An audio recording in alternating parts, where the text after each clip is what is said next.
3 സ്തുതിഗീതങ്ങൾ നിത്യസമ്മാനത്തിന് വിളിക്കപ്പെട്ട Francis പാപ്പ 2020 June മാസത്തിലാണ് ചേർത്ത് വെച്ചത്. നമ്മൾ കുടുംബ പ്രാർത്ഥനയിൽ ഇന്ന് ഏറ്റുചൊല്ലുന്ന മനോഹരമായ ആ 3 സ്തുതിഗീതങ്ങൾ പ്രത്യാശയുടെ മാതാവേ, കരുണയുടെ മാതാവേ, കുടിയേറ്റക്കാരുടെ ആശ്വാസമേ. കുടിയേറ്റക്കാരുടെ ആശ്വാസം എന്ന് പറയുമ്പോൾ നമ്മൾ പെട്ടെന്ന് വിചാരിക്കും വിദൂരങ്ങളിലേക്കും വിദേശങ്ങളിലേക്കും പോയവരാണ് കുടിയേറ്റക്കാരെന്ന്.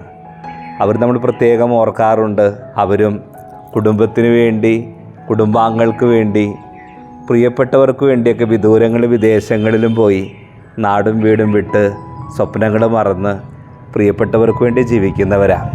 എങ്കിലും കുടിയേറ്റക്കാരെന്ന് പറയുമ്പോൾ യുദ്ധങ്ങൾ മൂലം, ആഭ്യന്തര കലഹം മൂലം, പ്രകൃതി ദുരന്തങ്ങൾ മൂലമൊക്കെ നാടും വീടും വിട്ട് സുരക്ഷിതമായ സ്ഥലങ്ങളിലേക്ക് പോയവരാണ് കുറേ കൂടി കുടിയേറ്റക്കാരെന്നൊക്കെ വിശേഷിപ്പിക്കുക.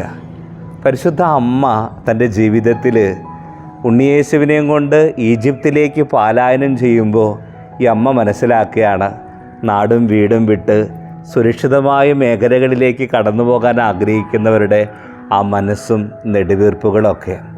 എന്തുമാത്രം കരുണയും കാരുണ്യവുമാണ് ഈ ജപമാല മാസത്തിൽ നമ്മുടെ ജീവിതങ്ങളിലേക്ക് ഈശോയിലൂടെ പരിശുദ്ധ അമ്മ ചൊരിഞ്ഞു തന്നത്. അതുകൊണ്ടായിരിക്കും പാപ്പ ചേർത്ത് വെച്ചത് കരുണയുടെ മാതാവേ.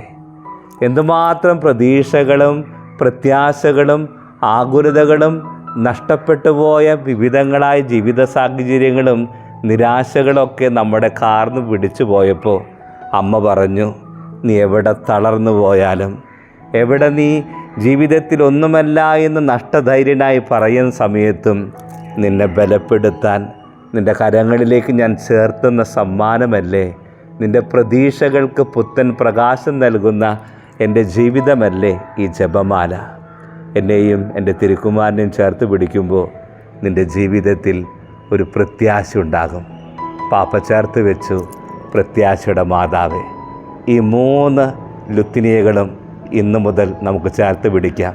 എൻ്റെ ജീവിതത്തിൻ്റെ പ്രത്യാശയായ മാതാവേ, എൻ്റെ ജീവിതത്തിലേക്ക് കാരുണ്യമൊഴുകുന്ന മാതാവേ, വിവിധങ്ങളായ മേഖലകൾ കുടിയേറ്റങ്ങളായിരിക്കുന്ന എല്ലാ സമൂഹങ്ങളെയും കുടുംബങ്ങളെയും അമ്മയുടെ കരങ്ങളിലേക്ക് ചേർത്ത് വെച്ച് ദൈവം പരിശുദ്ധ അമ്മയിലൂടെ അവരെ നമ്മുടെ ജപമാല മാസത്തിലെ നിയോഗങ്ങളെ സമൃദ്ധമായി അനുഗ്രഹിക്കട്ടെ.